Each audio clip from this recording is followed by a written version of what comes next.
I see you post sometimes. It kind of just looked like the standard, kind of like the anti-woke. 12 years ago, like there was a Tea Party thing, and it was actually about ideology. Trump comes along. What determines whether you are in good standing with the party is your loyalty to Trump. If they say a word about Trump, that's it. You're canceled. I feel like there's this huge alternative media ecosystem right now. We have a whole bunch of these people that call themselves like nonpartisan, but all of them are hardcore anti-establishment, and basically all of them support Donald Trump. So you have like I would say like your Tim Pools, your Joe Rogans, just like this whole media apparatus of like these guys. None of them will call themselves conservatives. They might say they're libertarian. They'll say they're libertarian. They say they're centrist or whatever. They're nonpartisan, but they'll always come out for Trump. Do you have any thoughts or feelings about like the coming together of certain types of public intellectuals or academics with like the centrist like media apparatus? Yeah.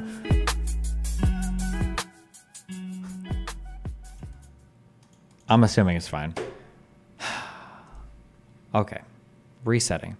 You started working in academia. You you finished a whole PhD in political science? Yeah. And then you were going to, okay, when you said you wanted to be a researcher, what was your like thesis over? What were you going to specialize in? What were you going to write about? I did a lot of public opinion stuff. I did a lot of I did international relations was most of my focus. So I have a paper on Eisenhower and nuclear weapons. I have papers on international law. I did a bit of political psychology. I mean, I don't know if you've seen those papers. Liberals have these kind of personalities and conservatives have these kind of personalities. So I did a little bit of that. I did some law stuff too. So I was that was sort of my area of expertise. Wait, have you written a large article for... Was it The Atlantic or something else that talked about the differences between conservative personalities and liberal personalities? Or do you think this article was based on your paper?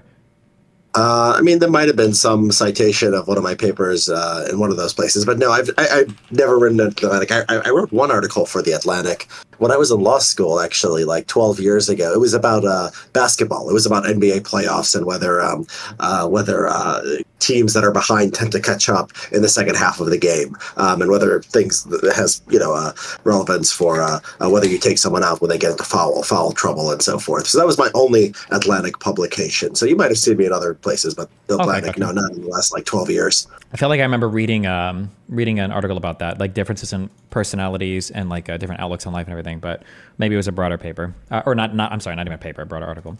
Okay, you started working. How long? What was the length between your defending your thesis and then like quitting academia and saying, screw this, I want to go write independently only? So I had my PhD, I got it in 2018. I had a fellowship from 2018 to 2020.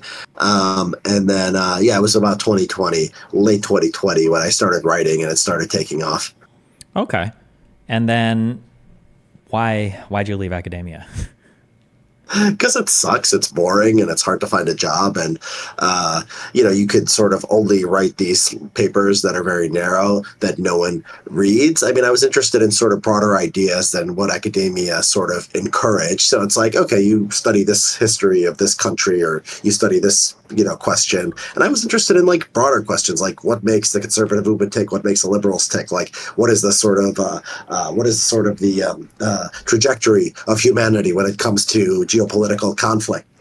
And the academia doesn't encourage that work, and if you do that work, no one reads it anyway. And plus, I didn't want to be on college campuses and teach students and so forth. And so, just the fact that like my Substack started taking off, I took that as a hint. Like, okay, there's an audience for this. I don't have to, be a sort of a slave to this career path. How would you describe roughly your political ideology right now?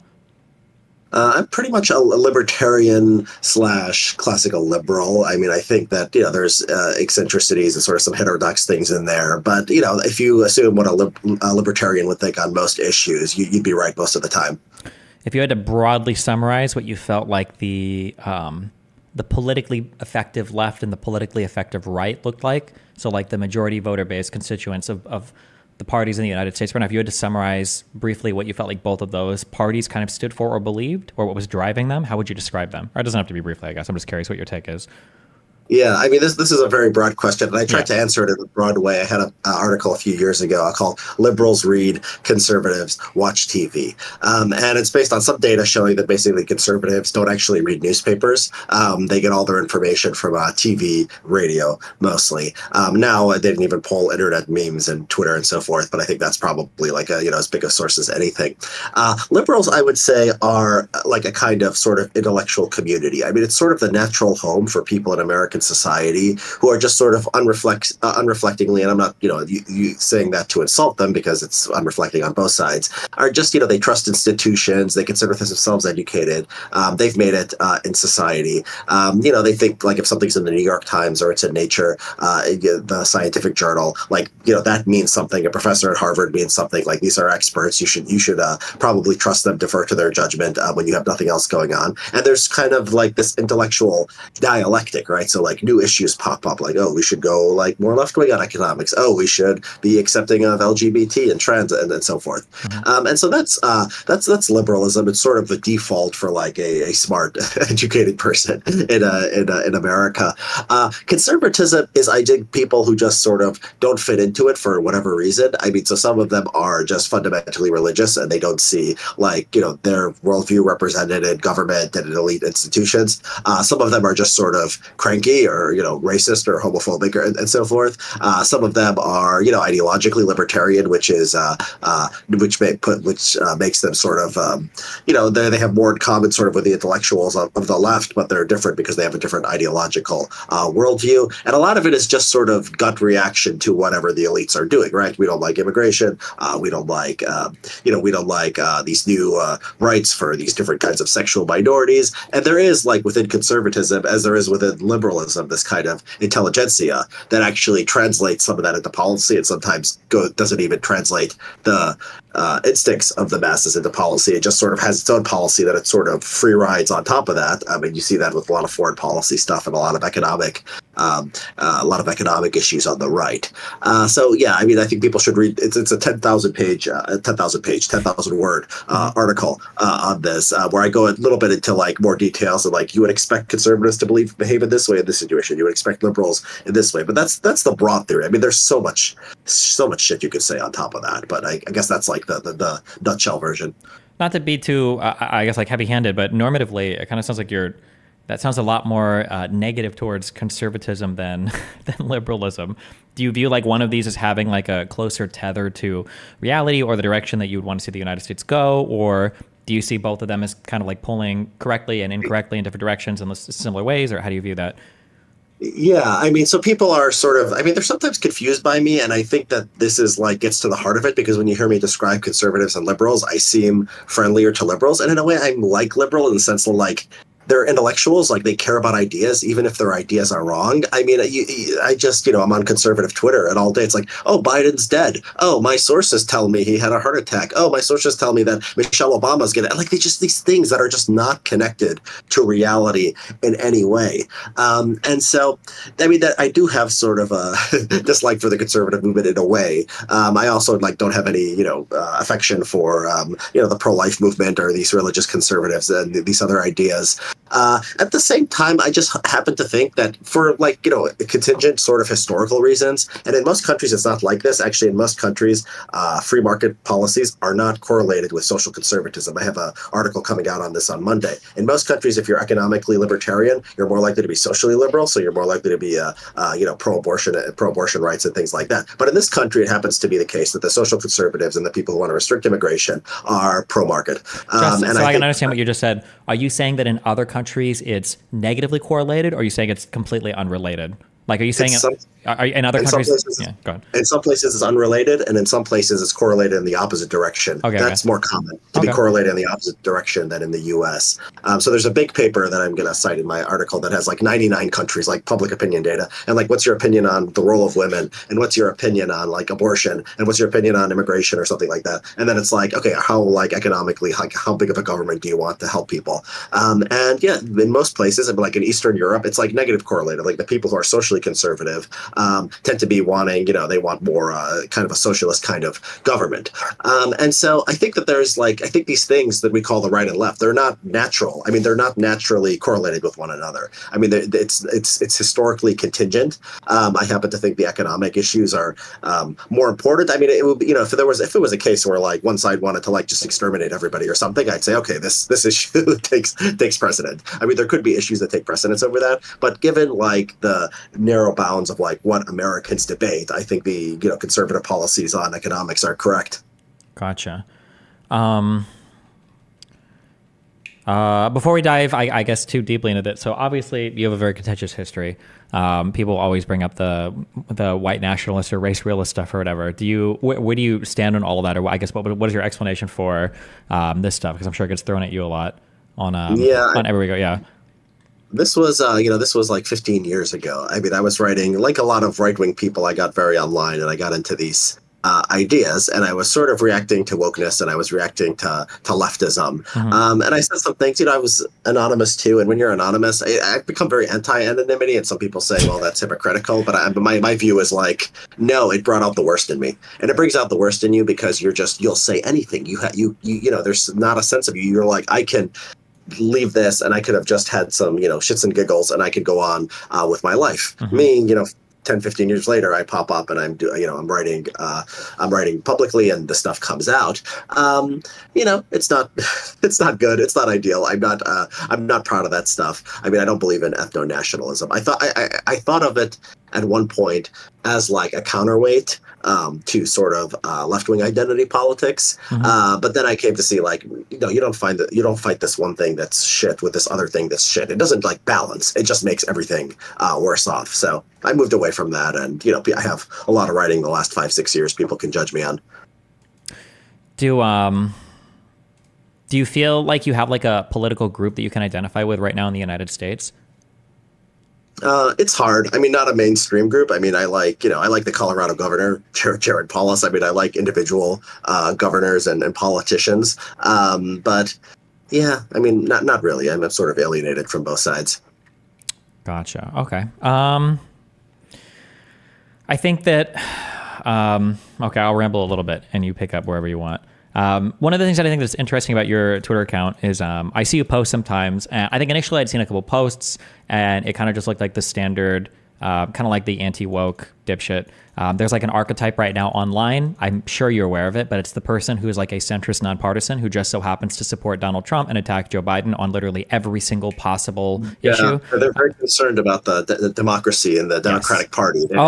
Now they've become very, very, very concerned. Oh yeah. It's like, and I saw a few tweets like that. I was like, okay, well, it's just another one of those people. And then obviously I've seen you tweeting, taking shots the other side. And then so I kind of like pay a little bit more attention. It's like, oh, okay. It's very, very, very difficult to find online,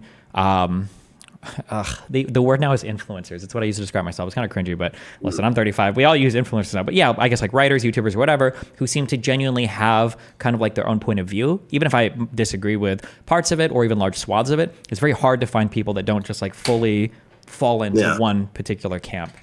And I think my biggest frustration today is I feel like you have, the way that I summarize it is you have like these two extreme groups. You've got the far left and you've got the far right. But the far left in my mind, when I'm thinking of like the crazy progressives, represent a very, very, very small part of the overall voter base of the far left. Like they've got power in like school administrations, and that's about it. Like they have no power in Congress. The progressives disavow even the Justice Dems now. They don't like Bernie Sanders or AOC anymore after the Israel stuff.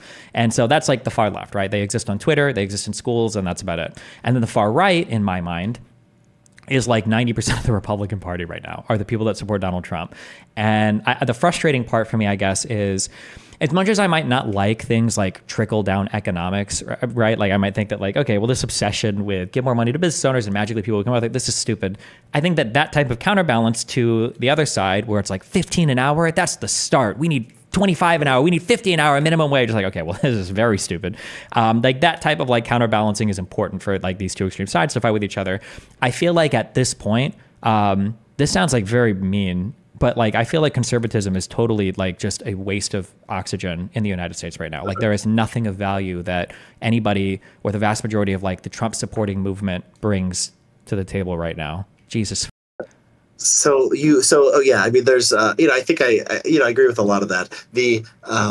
So when you say far left and far right, like far left, I think that has a real definition. It's like, okay, these people, they have different views on Joe Biden is different from Ayanna Pressley on on Medicare or something like that. Okay, on the right, it's weird because it's 12 years ago, like there was a Tea Party thing, and it was actually about ideology. It was like, this person spends too much, and we have to primary them, and like a bunch of people were knocked out in like primaries because there was an ideological fault line within the Republican Party. Yeah, Trump comes along, and what determines whether you are in good standing with the party is your loyalty to Trump. So like Liz Cheney, like Donald Trump Jr. will go online and be like, she's a warmonger, we don't want her in our party. They love Lindsey Graham. Okay, Lindsey Graham loves war just as much as Liz Cheney. Yeah. The only difference between these two people is that one kisses up to Trump and one does not. And some of these sort of economic, more leftist people on the right, like J.D. Vance, who says like nice things about labor unions, and like other people who are like the Freedom Caucus, who are more libertarian, they're okay with Trump too. If they say a word about Trump, that's it. You're canceled. And so it's not even right. I mean, Trump is like more moderate on some of these. I'm not going to cut Social Security. I'm not going to cut Medicare, but I'm going to round up all the illegal immigrants. And so it's just non-intellectual. I mean, as like a person who's like smart and like wants to, in all humility, and who like reads and cares about ideas, it's like there's nothing here like to latch onto. Yeah. It's just a cult of personality behind one man. Yeah, I was going to say, it's not even that it's not intellectual, it's that there are no ideas. It's not policy based. Like Donald Trump could say almost anything tomorrow and people would follow it. Because like you said, like I'm describing him as far right, but you're correct. Like Donald Trump is not like the guy of like, we need to have unfettered, like free market capitalism, laissez-faire style. He's like, because he's talking about like crazy tariffs and like super protectionist policies. But then also like deregulation. Because I mean, he purged like the pro-life plank from the Republican Party. Basically just said late term, but he's the most moderate Republican, and we've had, as a presidential candidate in 30, 40 years on abortion. I mean, it really is remarkable how centrist he is on a lot of these things. But he's far right. You're right. Just because it's sort of this attitude, it's this style, it's this cult. Mm-hmm. And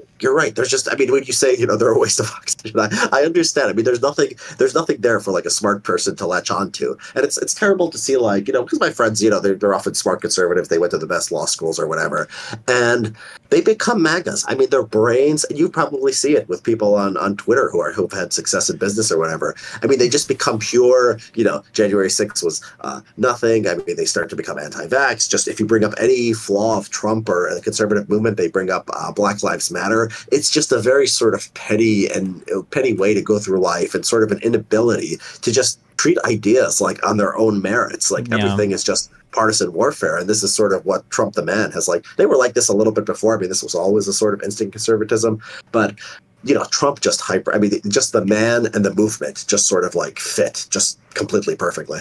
Yeah, the everything becoming politicized, like going to the gym is like right wing now, or like the fact that you have to have an opinion about every particular thing, and the fact that like people are so keen, and it does, like everything that I'm saying that happens on the right does happen. Like there's a flavor of it on the left, but it's got so much more extreme on the right to where like anything that you could possibly describe. If I was talking about toxic masculinity, for instance, like toxic masculinity is an idea that's been understood basically forever. Like almost every single coming of age story is usually about a boy or a young man, realizing that like it's not all about him. It's the sports game where he learns to pass to his friend at the end who makes the winning shot. It's the guy who realizes that the evil coach is actually taking care of his sick daughter. Like it's stuff like that. Like this is all the coming of it's in The Lion King, it's Simba realizing that he has to live for more than himself, right? But as soon as you use the word like toxic masculinity, now it's like whatever idea you were going to give, they're going to take the exact opposite position. And it's the same for every like social phenomenon, for every political phenomenon, right? Like if you bring up anything related to, like you said, like vaccines or COVID, the mind just completely disintegrates. And the reason why I say more particularly, the reason why I say I feel like it's a waste of oxygen, it's not because I don't like all the bad and stupid ideas.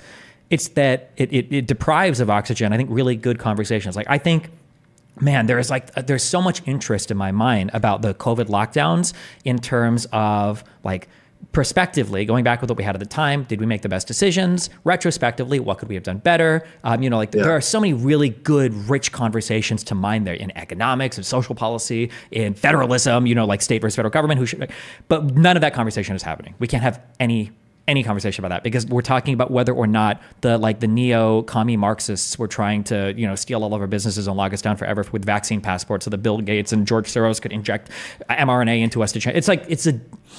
I hate it. I absolutely fucking hate it. Yeah. Yeah, I mean you're right, but I'll say maybe we should just think of why someone would sort of be so annoyed by liberals they might go in the opposite direction. So you bring up toxic masculinity, good example. I mean it is idea like masculinity sometimes is toxic. It causes war and it causes violence and people beating their wives and drunk driving and so forth. Sure. Okay, that's legitimate.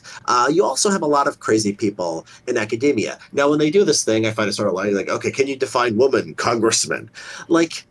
They should be able to define it. Don't give them this one thing where they say, okay, they can't define women. I'm going to just reject these people, completely, because that's how a lot of people end up being on the right. They're like, oh, they can't tell me it's a woman. They tell me, if you're white, you're privileged, and if you're black, and if we arrest too many people in their one race. I mean, there's a lot of legitimate grievances here. They take it too far and they take it into a stupid direction, unfortunately. But I think there is a kind of a vicious cycle to these things.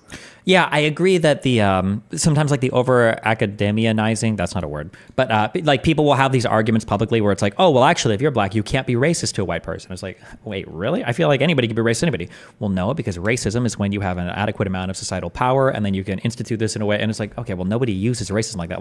Why would you even have those clips of you saying you can't be racist towards white people? Because that it's just going to be a million people, calling white people slurs. You have to be so sensitive, right? They're the people of microaggressions. The left says, oh, you have to watch out for your dog whistles. You say this and that. And then they're just getting up there and saying, white privilege, toxic masculinity. And they're talking about men and they're not being careful.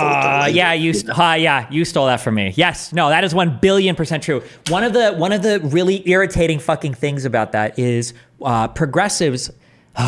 One of the complaints that I have, just lit up 5 areas in my mind. One of the big complaints that I have is that people on the right, okay, for better or for worse, one of the things these motherfuckers should be good at is picking out conspiracy theories, because these fuckers see conspiracy fucking everywhere, okay? However, because of their political inclination, they can't talk about anything having to do with Russia or any type of foreign intrusion in our social media. That's obviously happened. Nobody serious denies this, I don't think. That there's a huge interest internationally in fucking with American media, but the right can't talk about it. And then on the left, these people should be the people that are the most specially equipped to talk about things like anti-Semitism or racism or whatever. But when it comes to criticizing non-white people about it, they can't say a word about it, right? So we had all this stuff about Charlottesville and not letting the Nazis kill Jews or whatever. But when people are literally celebrating Hamas, or when Kanye West is talking crazy shit about Jews, it's like, well, now the progressives are completely and totally fucking silent on it. And I think the progressives are critical of Kanye West at this point. They might be at this point.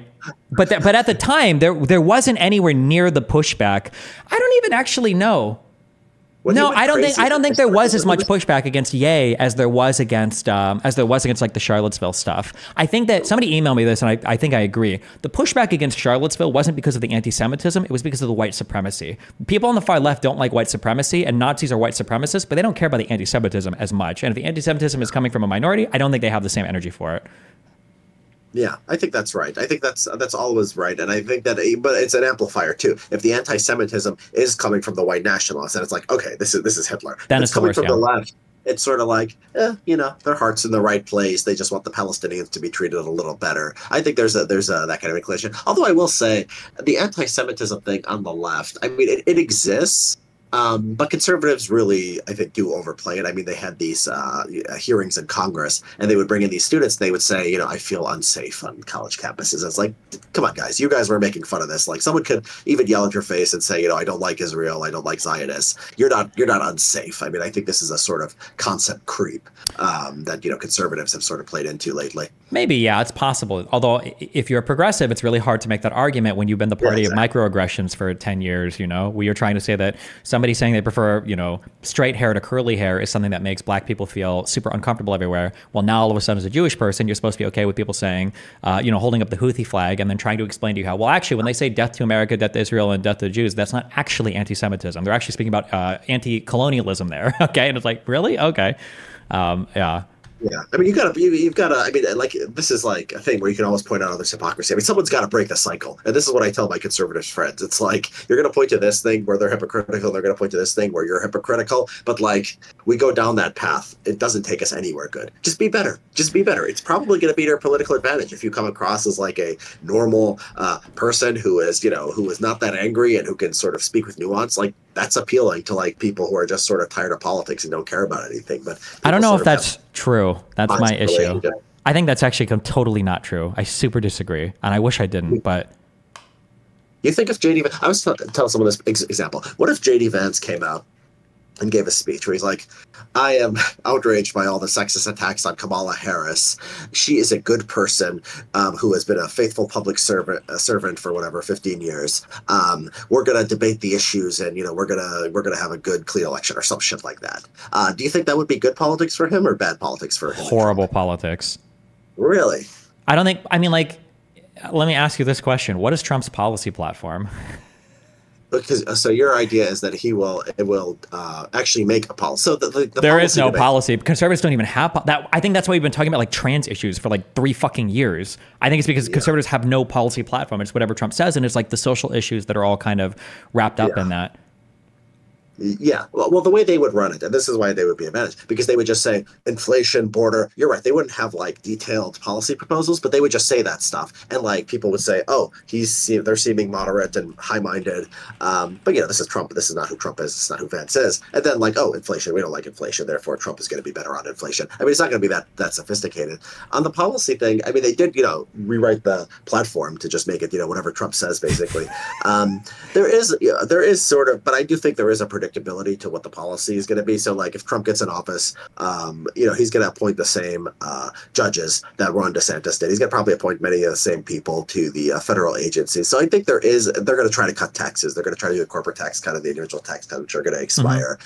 So the campaign doesn't care about issues, but there is sort of a consistent policy direction you could predict if and when Trump wins. A little bit, yeah. But this gets more into the intellectual side of things as well. Do you do like a lot of econ or any stuff like that? A little bit. I mean, I do some economic analysis, sure. Yeah, I think I guess like one of the issues there too is that I think people don't realize a lot of the times that what they're asking for, I think, is contradictory, and they don't understand that. So, for instance, like people will say things like, if you're voting for Trump, then like I think these are 4 statements that are probably true. Is 1, you support lower taxes, so you want tax rates to come down. Okay. 2 is you are probably for the tariffs because fuck China and because Donald Trump wants the tariffs. 3, you probably broadly support the idea of made in America. You want more American-made stuff, no more foreign shit. But then 4th, one of your chief complaints are things like inflation. And all 3 of those prior things are probably going to make prices on everything go up. So you have like a lot of this like contradictory desire as well. And I don't even think people necessarily realize that they're asking for things that are mutually exclusive or like impossible with one another. So they support certain policies, but they don't even necessarily effect the answer they're looking for. Yeah. So this is, this is also, you're right, but this is not in this case, it's not an exclusively Republican problem. I have a friend named Brian Rydell who writes about entitlements. And so Social Security and Medicare are going to a direction where in 10 years, you're going to have to either cut benefits, some combination of cutting benefits and raising taxes. Now, Biden, what he says, and Rydell has written New York Times op-eds criticizing him for this, is basically, I'm not going to raise the taxes of anyone working under something like $400,000 a year or something like that, and I'm going to preserve Social Security. Okay, literally impossible. Like we can look at the budget, we can look at the projections, and we can see that that's impossible. So you're right. Yeah, the public just wants things that are sort of contradictory, and both sides do it. I think if anyone was I don't think anyone should be too honest about politics. I think you should have a sort of, if you're just putting on my sort of political strategist hat, like you should be moderate in tone. But I don't think you should give people like the truth about policy because you'll be destroyed. Maybe, sure, yeah. I think that's a problem though. To give an example of the other side, people that complain about the unaffordability of like housing. So students want like all their student loan debt forgiven, but if that were to happen, then housing prices would increase even more because you now have like a ton of students that are in the market looking for houses with a lot more money. How much do you think, I feel like something I've been paying more attention to over the past month is I really feel like social media is rotting the political brains of Americans. I remember hearing 7 or 8 years ago, I grew up very, very, very conservative. Like reading books by Sean Hannity and Michael Savage, just Savage Nation, and listening to all the talk radio guys, all the Rush Limbaughs and all of the Glenn Becks and everybody. I followed Glenn Beck into the Tea Party movement and everything. I was a big Ron Paul guy in 2008. I was so happy, I think like 7 or 8 years ago, when my mom was like, I don't really watch Fox News anymore. I get my news from other areas, because I thought she started to broaden her media digest, and I found out that it was just memes on Facebook. I thought you were going to say it was Newsmax. Because a lot of them ditched Fox because they thought it wasn't hardcore enough. Yeah, honestly, it probably is part Newsmax and OAN too. But yeah, holy fuck. There is like no shortage of, and I am alternative media, but my God, like alternative media trash that people one thing people don't talk about, like the average viewer of like these cable news channel is like 80. Like the average. Yeah, it's something ridiculous. It's like a huge portion of these people just have dementia, right? And I would turn on Hannity sometimes, and it's like, it's amazing. It's the same thing again. It's like, I was watching him like last year or something, and he was like still talking about Michelle Obama and still talking about Hillary Clinton, still talking about Kathy Griffin. And there was like it was like, it could have been out of 2018, like, or 2015. It could have been literally the same show, right? And like, who does this appeal to? It's people with Alzheimer's who don't remember he was 2 years ago talking about Hillary Clinton and Michelle Obama. So yeah, the gerontocracy is one of the things I've read about. People who think of it in terms of, oh, Biden and Trump are too old. That's right. But, there's a lot of old people with a lot of money and a lot of political influence and who vote a lot and whose brains are not functioning all that well, and who are having a major impact on our politics. Yeah, I see on Piers Morgan now, whenever he's debating on this Trump stuff, he's always bringing up like, oh, well, you think Trump is a fascist? Well, did you know that Obama deported more immigrants than any president? And it's like, bro, it's Obama's not running for president. It's been a long time, dog. Yeah, it's stupid. What do you think is the future for? Do you think that it matters if people have a factual understanding of the world? Yeah, I mean, yes, it does matter. I Why? think it's Why true. And how? Well, I mean, it matters. It obviously affects their behavior, right? There's, I think it's maybe too much. Like the context is, the question assumes sort of the context where it's like possible for people to be have an accurate view of the world. I think most people are not thinking about politics most of the time, and are probably not thinking about things too deeply.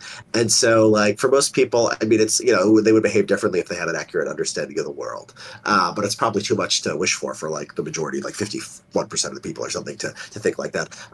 For policymakers, yeah, I mean, Putin invaded Ukraine. He apparently thought that he would be welcomed, that he thought that there was like these intelligence agents within the Ukrainian government who were like ready to like, take over and like give the country over to him. And obviously if he had a realistic understanding of Ukraine and what the society was like, he would have behaved differently. So yeah, obviously. Do you think for like individual citizens, also when I say accurate, I'm sure you've heard the phrase or the saying for like scientists that like every model is a lie. Like the goal of a model isn't to tell you exactly what's going on, it's to give you an approximation. And as you study more and more deeply into a particular science, you'll get more and more accurate models, but a model is just a model. When I'm saying like understand society, I'm not saying that like a person needs to be able to explain to me like the relationship between like Federal Reserve quantitative easing policy and the impacts on it, whatever. I'm just saying like have like a broad understanding of how things work. I guess my question is pointing at the idea that I feel like people are becoming increasingly divorced from any type of reality, and that there are like these different like epistemic hells that we live in, to where if I ask people questions about a particular thing, we're not remotely in the same world anymore. You bring up Russia, Ukraine. So like Ukraine is either, I'm trying to steel man like a bad faith left wing reading of it, but I don't even know one.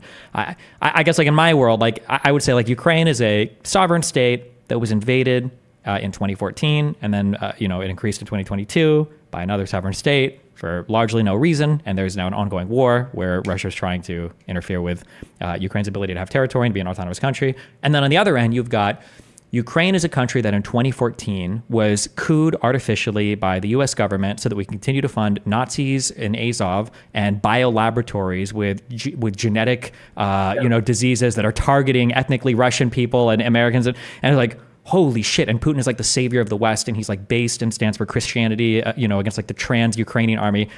It's like holy shit. I feel like it's worse than it ever has been in terms of different realities that we live in.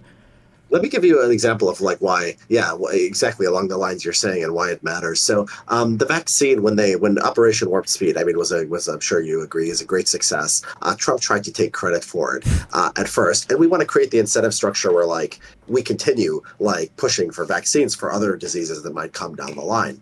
Apparently, this has become very hard to do in Congress because Republicans don't acknowledge Operation Warp Speed as a success, and so will not fund it. And DeSantis actually, when he was trying to get to Trump's right on vaccines, like why he's being anti-vaccine on the right, but that was like, that's how they think. He like announced, I don't think anything ever came of this, but like he announced that like opening a criminal investigation into like Pfizer, just like the cheapest, like like who's gonna take the risk to develop something that's gonna that's gonna potentially save a lot of lives, cost a lot of money, but has some risk. And so yeah, this is one example where like just false information just sort of melted people's brains and had serious public policy effects. Who knows? Well, maybe we'll have another COVID, we'll have another pandemic where it'll be 10 times worse, and we weren't as prepared as we could have been because of the anti-vax movement on the right. And so yeah, this is unfortunate. I mean, I think that it's like one good thing about these people is like they can only focus on a few things at a time.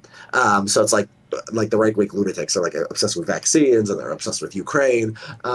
Most people on the left and most people on the right, like who are like elites, like they go to work every day, they put on their pants, they go to a government office, they're running companies, or they're being federal judges, or they're working on campaigns. Those people I think to be more connected with reality than the masses are. That sort of that gap maybe is closing in some cases, but still. So like, yes, it matters a lot. I mean, this misinformation, this sort of just proliferation of stupidity is really important for a lot of policy areas. At the same time, like it doesn't mean we're gonna like devolve into anarchism. There's still the society still functions and still has some checks on this. I hope you're right on that. I think one of the concerns that I'm having is I feel like So like as much as people would say like, oh, Bush is a fascist and this is horrible and blah, blah, and he did do some things that I would consider really bad. I haven't done like a deep dive into reading on it yet, but I'm still not entirely sure why we invaded Iraq. Like even from the Bush admin perspective, like I know that we use the weapons of mass destruction. Like, I don't even know what the foreign policy goal. Oh, it's confusing. Yeah, I have a book called Public Choice Theory and Illusion of Grand Strategy. I have an entire chapter on the war on terror, and basically the short version is he barely thought about it. I mean, he barely thought about it. It was after 9/11. They assumed it would be very easy. A lot of people wanted to invade Iraq, so they went into Afghanistan. That was relatively easy. They didn't know they'd be there for another 20 years. It looked like the Taliban was gone, and like the country was just sort of looking around for some stuff to do. There were a lot of people who've been lobbying to attack Iraq for decades, and Bush put zero thought into it. He just thought he'd overthrow Saddam, like everyone would be happy, and that would be just bounce. That would be it. Okay. Yeah, we just basically, he didn't make a decision. He didn't even think about it because he was changing his decision. Like in the month, like he was like the Shalaby people and the neocons. They basically just wanted to like install their guy Ahmed Shalaby, and then leave. And those were the guys who won that debate. And then there was all these people in the State Department who were like, no, we have to do nation building. And the neocons at first thought Bush was on their side. He was just going to leave. And then, but the State Department guys just sort of convinced him. He had one meeting with a guy named Paul Bremer and said, okay, we're going to build a country in Iraq. I mean, it was that stupid, unfortunately. I mean, I wish it was. I mean, that makes more sense than anything else. Yeah, because I truly like. More romantic. Yeah, even when people like lie, like usually you can see like what's going on. Like, okay, well, at least I understand like the goal here, but like, yeah, I truly don't understand. One of the things that bothers me, in regards to what you brought up for Warp Speed and stuff, is that with the new direction of the Conservative Party, like I kind of have felt. I kind of have felt like at least the progressive, like social justice warriors, SJWs, we used to call them in the past, I kind of view them as like American haters. So like these are the people that you went to if you wanted like a healthy dose of self-loathing, or if you wanted to check, your unbridled arrogance. And it's like, oh yeah, okay, we are racist, we are white supremacists, we killed all the Indians. Like fuck, okay, yeah, we are horrible. And then the conservatives are who you went to, where it's like, okay, actually, America's awesome. We were the back-to-back World War champions. Like we saved the fucking world and everything. We didn't even lose in Vietnam. Fuck those people, right? And you'd have like this kind of like tension of where, okay, well, we got to take credit for some things, we got to not take credit for other things, or take responsibility for other things. I feel like when I think Warp Speed was probably the first time where it's like, this is where I would have hoped that you have this right where I view Operation Warp Speed was like, in my mind, this is like one of the crowning achievements of capitalism and globalism and free market like economics. You've got like multinational corporations that are working across the globe with other companies, with using combinations of public research with privately funded research with a government incentive to create like a historically quick vaccine for a new it was like everything about this is so cool, and nobody can take credit for it. The left won't take credit for it because fuck Trump and fuck Warp Speed, and they kind of talk about the vaccines, and the right obviously is now completely anti anything having to do with medication, unless I guess it's like TRT or things to make your dick hard. And it's just like, it's sad because like nobody, it feels like everybody in this country hates this country right now. And conservatives at least used to be the people who are like, well, listen, fuck you, America's awesome. And now conservatives are like, well, actually, I don't even know if the good guys won World War II. And it's like, the fuck? Well, okay. Yeah, I mean, it's worse than that for Operation Warp Speed because, like, there were smart free market economists who had been criticizing the FDA for decades, saying the FDA is too slow. It's just killing people by its inaction, by putting barriers in the way of drug innovation. And, the people who pushed for this with, like, Alex Tabarrok and, Tyler Cowen and these people, these, like, George Mason economists, who are not Republicans, but are free market types. And conservatives were proved correct. The federal bureaucracy moves too slowly. Jared Kushner and Trump just sort of gave him a kick in the ass, and they ended up doing this. And they should have celebrated. This should have been a triumph of Trump personally. This should have been a triumph of conservative ideology. They were just too stupid. They were too stupid on the merits, too stupid on strategically. They became the party over time of like sort of the people who don't think, who are just sort of emotionally unstable and distrustful of institutions. And so, they had to believe that the vaccine was, killing millions of people across the world. And so, yeah, there is like such a tragedy here. I mean, as far as like anti-Americanism on the left and right, I mean, still like, it's weird. I mean, you have this protest today, was it today or yesterday, of Netanyahu, and they burned the American flag, these left-wing protesters. Now, Kamala Harris denounces them, very, very smart politically. And it's like, it's interesting because like, like conservatives are, it's like Tucker Carlson or J.D. Vance is not going to like burn the American flag, right? And so it's interesting like how they can be like, America sucks in every way, but they still have a loyalty to the symbols. And then the left are the ones who are just like unapologetically like, we don't like the founders, we'll burn the flag. But the left is a broad thing, right? Because you have this like center left people who are like, Trump, is pulling back from the world. Trump is, opposed to, the rules-based international order. He's attacking our democratic institutions. I think all of this gets classified as the left. I think those people on the left, should do more to separate themselves from the pure America haters. Of course, people on the right should do the same too. But they're just, I think they're just. Yeah, I wonder what is this thing? What is this thing where like you hate every institution in America, but you never burn the flag and you get offended if like someone actually like talks smack about it? I mean, it's a very sort of kind of weird psychologically. Yeah. I always thought it was funny. Like the ultimate irony to me was like Trump running on his second term, still using the phrase like "Make America Great Again," and it's like, bro, you just had America for 4 years. What did you not do it last time? Or I don't understand this amorphous, this nebulous idea of like what even is America. Like you want to make the country great, but you hate all of our big businesses. You hate the idea of America as being like the leader of the free world. You hate any type of like foreign intervention at all, because all of them are hardcore isolationists now. You don't like imports, exports, so economically, globalism, you don't like that. Inside of America, now conservatives used to be, at least I remember this being the case, unless I'm wrong, but growing up, conservatives used to love cops. I think even like the FBI and stuff. I'm pretty sure they liked. They still love cops. They don't like the FBI because, again, cult of personality. Yeah, all of the institutions are bad. I don't know, man. Do conservatives still love cops after the January 6th stuff, and then seeing the reaction to the Uvalde stuff? I don't know, man. I feel like conservatives are really split on police officers right now. No, I mean, if they stand in the way of them charging the Capitol, sure. Yeah. If they arrest Trump, sure. The default is still pro-cop. I mean, I think that you see, they have a flag. I mean, they have an American flag with a blue line in it, just like the cops get their own flag. I mean, you can't do more praise than that. They do have their own flag, but then, I mean, similar to thinking like, did the left really support Jewish people and come out against anti-Semitism, or did the left just hate white supremacists? I have to wonder for conservatives, do conservatives really feel like they're backing the blue and they support cops, or were they just super anti-BLM? Like did Blue Lives Matter actually feel like a thing that conservatives felt was important, or was Blue Lives Matter just a protest against Black Lives Matter? I'm not sure. I mean, it's a protest it's against Black Lives Matter, but at the same time, they're anti-crime. I mean, they are anti, maybe too much, maybe too hysterical, but I mean, they do want cops to basically have more rights and to clean up the streets of San Francisco and so forth. I think that is one thing that's sort of consistent.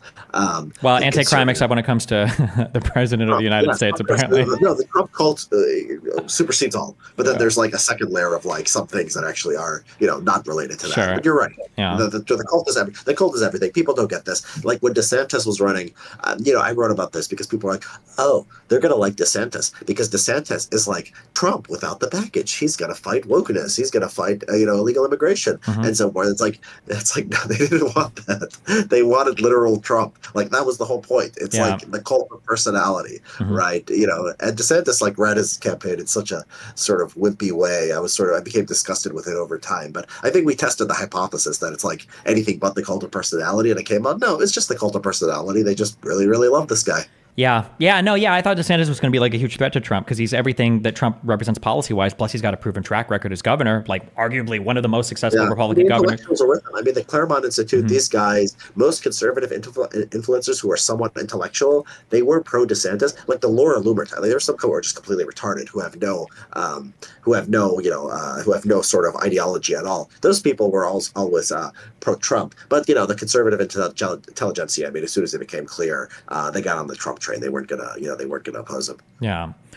I feel like there's this huge alternative media ecosystem right now. We have a whole bunch of these people that call themselves like nonpartisan, but all of them are hardcore anti-establishment, and basically all of them support Donald Trump. So you have like your Tim Pools, your Joe Rogans, just like this whole media apparatus of like these guys. None of them will call themselves conservatives. They might say they're libertarian, but they're like opposed to immigration. They're opposed to every I think classical libertarian idea. They'll say they're libertarian. They say they're centrist or whatever. They're nonpartisan, but they'll always come out for Trump. And they host this like circle of oh man, you did foreign relations, so hopefully I don't step on any toes here. But what people that I would consider to be hack academics, so your Mearsheimers, your Dr. Robert Malone's, that will always have like an audience in these kind of like centrist shows. Do you have any thoughts or feelings about like the coming together of certain types of public intellectuals or academics with like the centrist like media apparatus? Yeah. There is, I mean, I think this is more a Trump cult thing than them being like associated with conservatives. A lot of these people like RFK. Rogan says he likes Bernie. Now, what do Bernie and like RFK and Trump have in common? Anti-establishment. Policy-wise? Yeah, exactly. I mean, there's not really a policy thing. It's just like, I like that, I'm anti-establishment. Trump is, people who are anti-establishment are drawn to Trump. And some of this is just like low-level schizophrenia. I mean, I was watching Brett Weinstein the other day. Oh, God.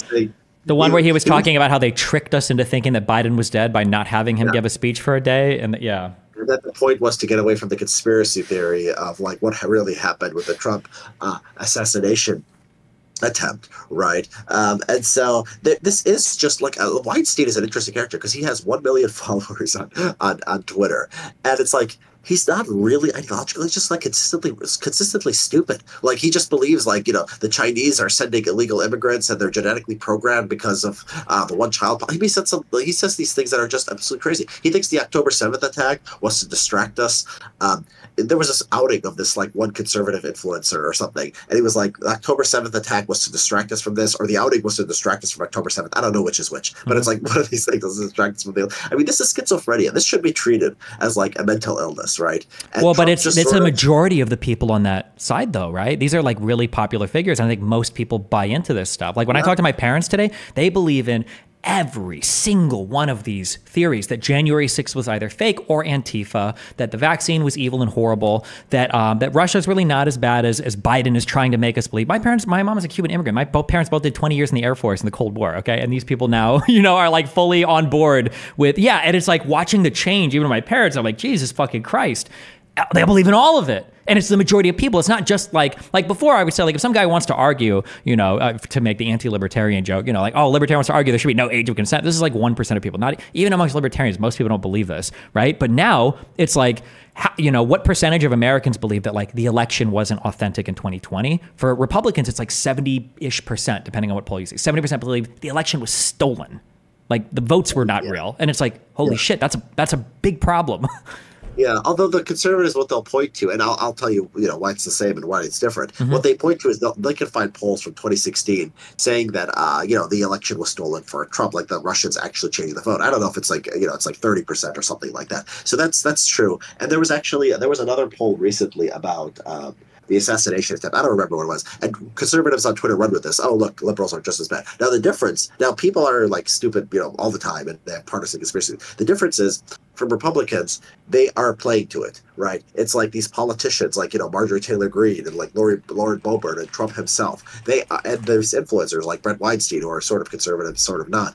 These people are spreading out that they're profiting from it. They're getting elected, and they're having political gain based on it. Liberals, it exists in spite of like the liberal establishment acting relatively responsible. Now, if there was like a group of liberals who, and this is why it goes back to what I was saying at the beginning of our conversation, liberalism is sort of like an intelligentsia. Like that, intelligentsias can go wrong. Intellectual communities can, believe in crazy ideas, but there's some check. These are people with brains. These are people who read. Maybe they're too naive. They trust the experts on every question or whatever, but they're not just going to go in these random directions and buy into these random stupid conspiracy theories. If they did, I mean, there would be a market for it if you just wanted to be and there are some. There's like Keith Olbermann. I mean, they're just people who are crazy. He's probably not as crazy as like Laura Loomer, but I mean, there's people who are crazy and have huge audiences.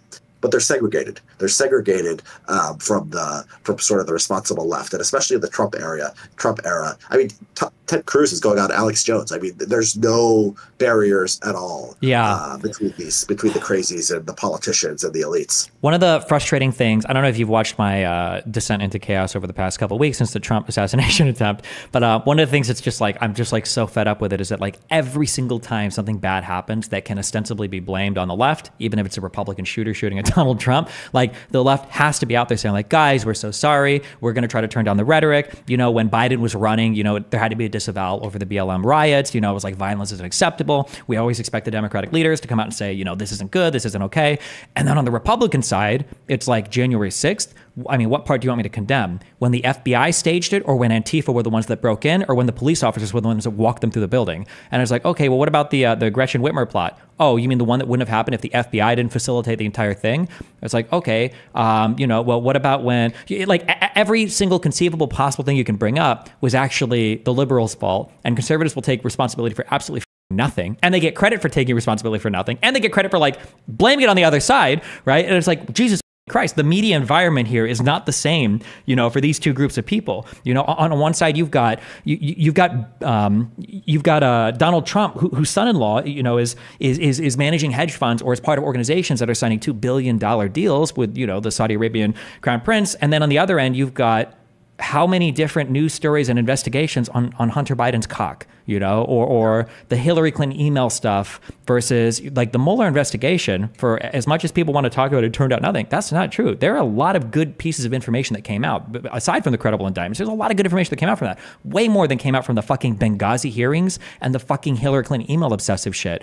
But yeah, fuck, I don't know. It's just so, I feel like that double standard is very fucking irritating, that Democrats or liberals are supposed to be like, they go low, we go high, over and over and over again. Meanwhile, conservatives are like, the bar's in hell for conduct, where, like you said, yeah, Ted Cruz is talking to fucking Alex Jones, the guy who, and every single time they get caught with anything, it's never them trying to defend it, right? What did Alex Jones say in court? I was experiencing psychosis, right? What did Fox News say in the Dominion suit? Well, it's all entertainment, and then we fired Tucker Carlson. Or I don't know if you've heard conservatives say this. He's directionally correct. Have you heard this? Who, Trump or Alex, like someone like Alex Jones? You'll say they're wrong, and they'll say, they make stuff up, and they'll be like, they're directionally correct. You've never heard that. Well, you can figure it out from context. Reminds me when Joe Rogan was like, he's right about a lot of stuff, and I was like, he says a lot of things, bro. What do you mean? Yeah. This is. I mean, you're right. I mean, I think that no Democrats basically deny BLM riots happened. There's nobody who thinks they were a conservative psyop. I mean, they're the local. I mean, you can imagine a conspiracy theory. The local cops did it to get more police funding or something like that. 1,000,000%. You could even look at things like Rittenhouse, and it's like if the roles were switched, you're telling me that Rittenhouse was able to shoot two people, and in video footage, there's literally a whole bunch of cops right down the fucking street. What do you mean? You're going to tell me that conservatives didn't set this up stuff. They were like, they literally sent him in as like a death squad assassin. Like you know, he's got ties to helping police because there were videos that came out of him helping like clean shit up. Yeah. Like, you know, just the prior year. Yeah. It makes you feel better, Destiny. I think it probably is good for your side in the end. I mean, I think that Republicans are, we'll see what happens with the Kamala polls, but Republicans have not been doing well in elections in the Trump era. The midterm was a historical disappointment for them. In every Senate race that's competitive, the Democrats are running well ahead of the Republicans. Biden might have had a unique problem just because he's old and maybe, I don't know, inflation. We'll see if Kamala fixes it. Mm-hmm. Republicans are not doing well electorally, and I think it's probably in part because people get the weirdness factor. I mean, you talk about your parents, and there's people who buy the stuff Brett Weinstein. That's not the majority of the country. I mean, it's not. I hope not. You know, Brett Weinstein has 1 million followers, but I mean, it's not most people. Because I think didn't polls say that, was it 40% of conservatives believed that there was I think 40% of conservatives believed that Podesta and Hillary Clinton were abusing children in the basement of a pizza parlor, that QAnon stuff. Well, 40% of Republicans is nowhere near a majority of the country, right? So, like, these people are a huge faction within the Republican Party. They're probably electoral poison, and I think if Republicans lose, if they blow this election, you know, I don't know if it'll correct. I mean, but at least smart people will look at this and say, you know, we got to be a change. We got to try to become more normal. Democrats are really leaning into this normalcy thing. I don't know. Did you see the Minnesota governor Tim Walz, who had these clips? And he's just like, they're just weird, man. Republicans these days, they ruin Thanksgiving dinner. He goes, you know, they're running for a president of like He-Man Woman Haters Club. I think that's like a Married with Children reference. Mm-hmm. You know, this is just, you know, this is like an effective sort of, I think, strategy. If it works in the election, I mean, I think Republicans hopefully will do some soul searching and come back to earth. I hope you're right, but I remember saying, I said the same thing on stream. Just keep getting crazy. Yeah, you're right. Because I remember in 2020, I said a lot that, like, I think people are tired of Trump crying about the election. Or no, I'm sorry. For the recent season, for 2023, 2024, people are tired of Trump crying about losing the election all the time. People are tired of like all the crazy shit. I think this is why they're going to choose like a Nikki Haley or DeSantis, and they got just soundly fucking crushed. Yeah. It wasn't even close. So I'm like, okay, never mind. Maybe they're not tired. When Trump goes away, I mean, Haley ended up second place. So when Trump goes away, like, it's all sort of, all the crazy people sort of don't have one guy to coalesce around. Remember the 2012 election when Romney won the nomination? It was like the crazy people were divided. There was like Michelle Bachmann, and there was you know, Herman Cain, and these other people who are just sort of weird. I think without Trump, you know, arguably the thing falls apart. The thing is, Trump will only be 82 in 2028. I mean, Biden was going to run at 82 until he was stopped. I mean, there's no guarantee that Trump is not the nominee in 2028 too. Yeah, regardless of his mental health, that is true. Yeah, what do you think happens? I guess it's impossible to predict. Yeah, because I see a world where Trump goes away, and in about a year, Fox News is like taking back all their audience from Newsmax, and now the conservatives are just kind of like bogged down to conservatives again. I also see another world where people kind of tried it in the last election cycle, a little bit with, like you saw with like your Viveks Ramaswamys that were up and coming, where people wanted to try to take over that cult of personality, the reins from Trump. But I don't think Trump has any interest in fostering that talent, because I think he only cares about himself. Where do you see the Republican Party going after Trump? Well, I think the J.D. Vance pick, I think, was a sort of attempt to perhaps anoint a successor. I mean, because he was younger and he sort of is consistent with Trump's ideas to the extent that Trump has ideas. I think Vance so far has not, you know, I think he's not that charismatic. I mean, unfortunately for Trump and for the Republicans, so he may not have that ability. But yeah, I mean, Trump is just a unique force. I mean, you don't have like, you know, you watch these videos, these Latinos for Trump and so forth, these rappers, they're like well-produced, like music videos. They you know, they get a lot of downloads. It's like no other candidate is going to do that. He activates the crazy people, and then he activates like these like urban rappers. And it's like, what is this? This is a singular phenomenon, right? Mm-hmm. He goes away. Now, like the Tea Party, I mean, it was moving in a crazy direction anyway. I mean, the Republicans were moving in a crazy direction anyway. This is why, like, they were there for the taking for Trump. Yeah. But he's gone. You know, I think the Nikki Haley types, you know, Nikki Haley, when she announced her candidacy, I mean, she tries to, you know, she's seen as this big establishment person, but when she announced her candidacy, she gets up, you know, in front of the camera and says, wokeness is the biggest threat to America, right? This is like trying to address the concerns of Trump supporters. And so, like, when Trump is gone, maybe the Nikki Haley types incorporate sort of the anti-wokeness message, otherwise behave and act like normal people. But the pressure is still going to be there. I mean, the pressure is going to be there. Alex Jones has an audience for a reason. Ben Weinstein has an audience. for a reason. And yeah, they're going to be a force to dealt with. I just think Trump is the thing that's like just singular force that just like it's like the establishment and like the crazy people are sort of in balance. He's just like an amplifier. He just comes in and he just crushes them. He just makes them much stronger than they otherwise would be. When Trump goes away, it's at least a fight. It's at least a struggle. I'm really curious how much I don't know if people talk about it much, but I really do feel like one of the biggest reasons why Trump was so successful as a candidate is because of The Apprentice. I really think that there was a really positive impression. That was a really popular show in the United States, especially with older people. And I think a lot of people had that like really good impression of him even before he came into politics, and that it helped with that star power and everything coming in too. Yeah. Why do you? When we were growing up, we're about the same age. When we were growing up, like Donald Trump was just synonymous for rich person. He was like Donald Trump, and he was never like the richest person in the world or anything, but he was good at like managing his image. So this is part of it. It's like the biggest. If Oprah Winfrey like wanted to be a Democratic politician, like maybe it would have worked, right? It's something like that. It's somebody who's just like an A+ list celebrity. Is like one of the most famous people in the world with the charisma going into politics. I mean, just all this stuff had to work out. But then even his entrance into politics was so fucking bizarre, because I feel like Trump's big splash was the fucking Obama birther shit. I mean, he understood something about the Republican base. I mean, he saw a market and he went in there. Yeah, exactly. I think that's his genius, actually. Is it? Do you think so?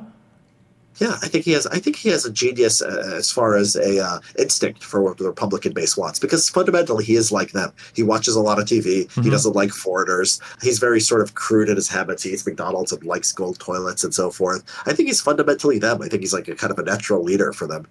I could agree, maybe kind of like the natural leader stuff.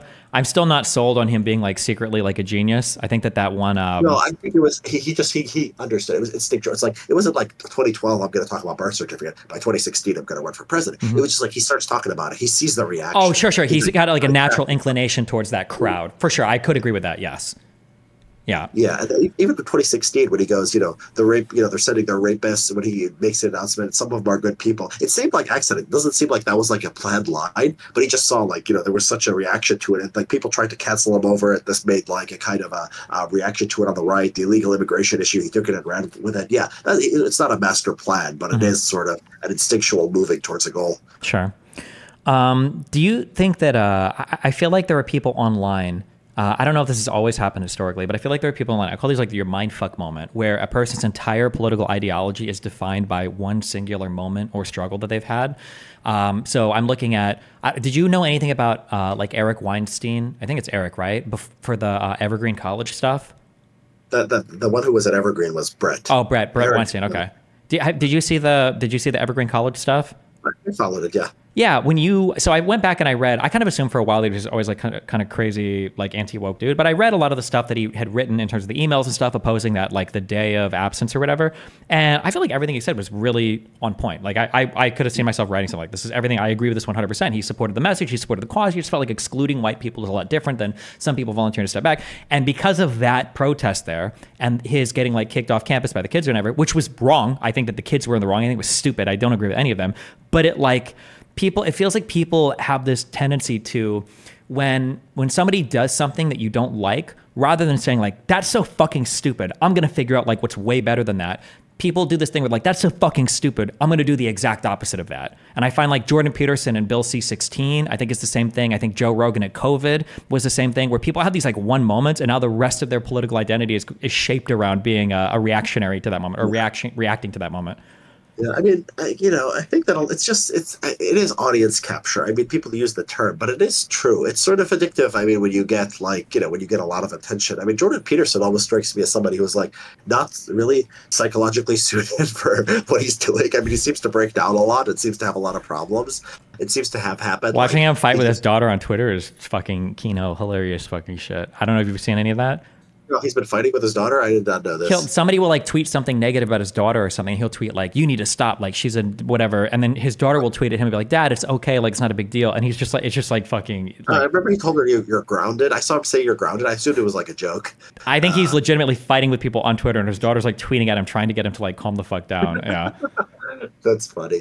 Yeah. I mean, Brett Weinstein, like, who would he be if not for his conspiracy theories, right? He'd just be this one canceled college professor. I mean, so there is a side that it is these people's interest to go in this direction. I'm not saying they're necessarily dishonest or they're consciously lying, but I think it's like we said with Trump, it's sort of an instinctual thing where it's like, this is where the audience is. I mean, you have to be sort of a kind of unique person to just like care about truth. Like Sure. truth is not as like a big audience. I mean, like people, these people have millions and millions of followers, people who just make stuff up. I saw this guy named Matt Wallace. I'd never heard of him like a month ago. I'm like, where was this guy? He's got like 2.6 million followers, and I never heard of him. It's just literally complete made up. Reports are saying that Obama's about to fly and take control of the presidency. I mean, just complete nonsense, like all day and stream of this. He's got 2.6 million followers. What would this guy be doing? This guy has an IQ of a tomato. I mean, he'd be driving a cab or something if he wasn't being an online influencer. So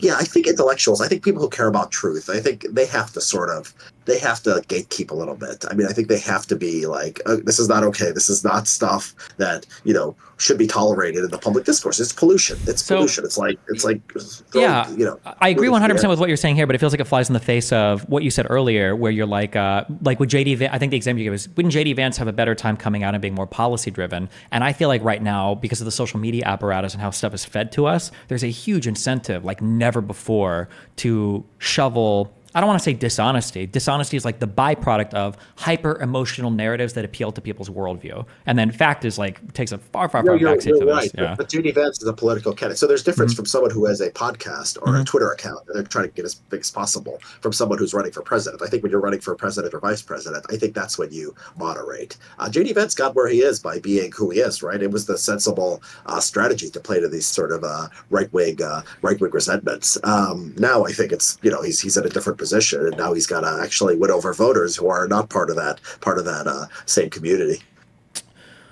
Okay, true. How do you feel about two-party systems? It's like, I don't know. It's like it's I think we're stuck with it. I mean, I don't think there's worth thinking about all that much. I don't know. Like I think parliamentary versus presidential is sort of a more interesting question, because like nobody designs like number of party system, right? Nobody like came to the US and said, okay, we're going to have 2 parties. In the UK, we're going to have 3 or 4 big parties. It's sort of an emergent property. So like to have an opinion on it, it's like not how, it's not how they function. And so, yeah, I mean, I think in the American context, I mean, we're stuck with the 2 parties, and there's a lot of room within them to change them. But I think that's not going to change anytime soon. I think the Libertarian Party, you see, like they're so crazy. And I think it's just because anyone with brains realizes that like a third party is going nowhere in the US. Sure. Do you think we should change our first past the post voting system to give an opportunity for more voices? Or do you think the primary system does a good enough job at like representing a wide variety of voices? Yeah, I mean, I don't know. Like change for first past the post. I think that probably. I mean, I think that the ranked choice voting is probably better if you want more moderate, less crazy candidates. Changing first past the post. I mean, you could have someone with 30% of the.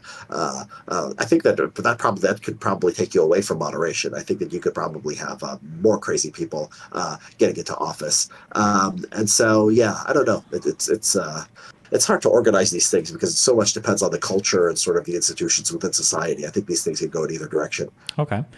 What do you think about, these are just like random questions, I'm just curious your thoughts on them. So I don't have a particular direction with these. What do you think about some people? There are people that I have identified that I feel are very intelligent. So they both have what I would imagine is probably high IQ if they were to test it, and they seem to have like some mastery in their field. But they dramatically overestimate their competency in everything else, and they just become just fucking retarded in that they still have the IQ, but there's no rational thought, there's no like logical schema. My 2 go-to examples for this are, one is, are you familiar with Ben Carson? Mm-hmm. Are you familiar with like the retarded political shit he says? Like gay people or people go to prisons, they come out gay. You know that he's like the brain surgeon that like pioneered the separation at like a fucking site, like an unbelievably accomplished. And it's amazing to imagine it, right? Because he doesn't seem like a surgeon. Like he seems like he falls asleep during surgery. He does. It's a very first persona. It seems very odd, but yes, they tell me he does. Jesus. Surgery. Yeah. Or like Jordan Peterson, who when I listened to his old stuff on psychology, it didn't even just sound good. It was like genuinely insightful. He was a good speaker. I thought he communicated ideas in a compelling manner, and I thought it was insightful stuff. And then he talks about, like, in our last debate, he's like, 20% excess deaths in Europe are caused by the vaccine. And I'm like, what? What do you make of this? Why? I think that it just, you're right. I mean, intelligence intelligence can be sort of very compartmentalized, right?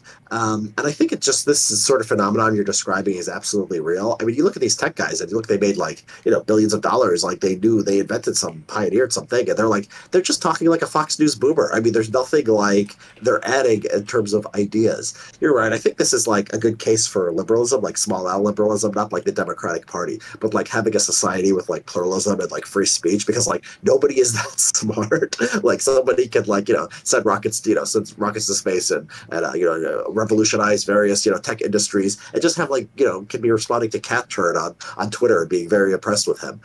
So yeah, it's really sort of fortified my belief in liberalism as like, the best way to organize society. Do you think what do you make of Elon Musk? I think he's a hero actually for like what he's done in, for electric vehicles, for trying to get us to space. I think he's a hero for saving us, for saving Twitter. I know Twitter sucks now, but like I had a lot of, I might be banned by now if it wasn't for him. I had like all these like little suspensions, and they were so stupid. One time I said death to boomers as a joke, and they suspended me for that. And then I got a second strike. I don't even remember what it was. And so by now I'd probably, be gone or heavily restricted. And it was just like, that's like an absurd, like I'm a reasonable guy. I'm not making shit up. I'm I'm not calling people racial slurs or whatever. So it was really difficult. I mean, before that. So I think he did a selfless thing by buying Twitter. He tried to back out of it at the last minute, arguably, but still, I mean, generally he cared about free speech, and I can't complain, even though it's a lot of false, fake news and misinformation has been getting out there, unfortunately. I feel like, so, so I can sympathize a little. I guess actually, no, in the same way. I was perma banned from Twitter before Elon bought it, and then I managed to get connected with their head of whatever the fuck after he bought it. What were you perma banned for? I think I was having issues on the ISP, and I think I threatened to bomb the local plant. It was pretty unhinged. That'll do it. But I was a League of Legends player. Okay, I can't be blamed for that. Anyway, sorry, fuck. Yeah, Elon Musk is another one of those characters where I would consider, how do I put this? So I can appreciate things about people while hating the person or hating aspects of them. Okay, I excel at that. Okay, so I can give him credit for the car stuff and the rocket stuff, especially the rocket stuff. I think is really, really, really cool. Both the technology and the implication, just for the idea that I think it's sad that the country that had the first people that went to the moon was relying on China or Russia to send our astronauts to space. I think that's really sad.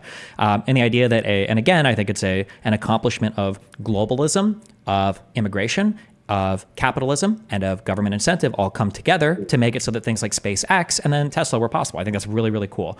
But man, wow. It feels like a Ben Carson moment to where, kind of what you said before, when I look at what he tweets or when I look at when he talks about politics, it's not even like stupid in the way that I think like Mearsheimer might be stupid, and that like I feel like his predictions and his analysis are just really off in a variety of ways. It's stupid in that like I feel like Elon Musk is saying politically what I would expect any random boomer on the street to say about politics. It's not even trying to be more insightful or intellectual than that. It's just, yeah.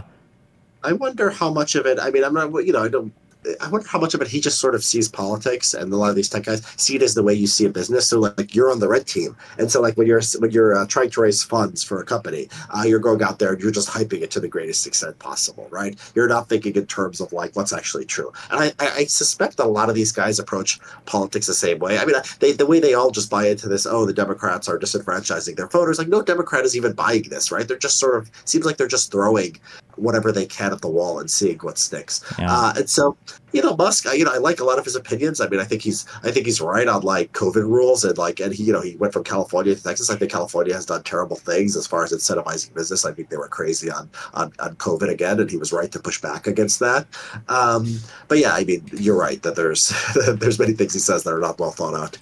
Yeah, and then even at that, I don't even know if I would agree with that. I have to go back and see the specific criticisms. But like going back to, because it's similar to the example I gave before, that I think that there might have been an opportunity to push back against COVID restrictions in a really intelligent way. I did a lot of traveling, even some international travel during COVID, and oh my God, it was a nightmare. Holy shit, going from country, and every different country had a different app and different requirements and different vaccine requirements and different masking requirements and it was horrible. But it's hard to take any of the criticism seriously or engage with it when the criticism isn't, the state is doing lockdown measures that we don't believe there is adequate epidemiological justification for, and the harm that's going to be caused economically and maybe even socially might outweigh the economic benefit. Instead, it's why are we allowing these people who just want to control our lives and destroy society and destroy business and support the bioweapons coming from China? Why are we letting them dictate our policy? We need absolute freedom and fuck the government and fuck the institution. It's just like,